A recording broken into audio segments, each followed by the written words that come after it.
So here's how you can search iPhone messages by date. Let me show you exactly how it works. And if you are first time on Foxtecc, most definitely subscribe so you never miss anything important. So essentially you need to get inside of your messages as usual, right? And you can see that whenever you get inside of a chat, it doesn't have any search field, right, directly into the thread, right? You only have the search, which is generally for all of the messages, but it's not really an issue because you can still use it.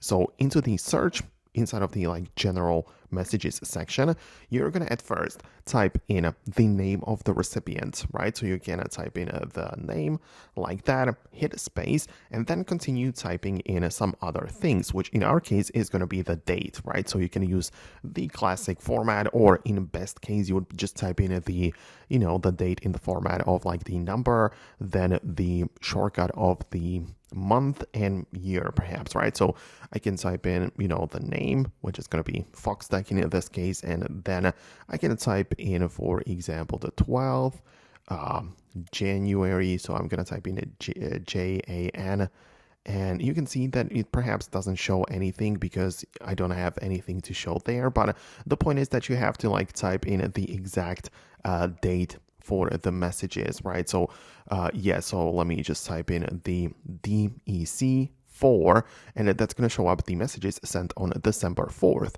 right? So you can see that way you can basically look up the chats even though they are way into the past. I mean, it's not the most convenient thing because you have to know that this is how it works, but I'm showing it to you right now. So now you're gonna know how you can look up messages and search them by specific date. So let me know in the comments below if you managed to do it on your device.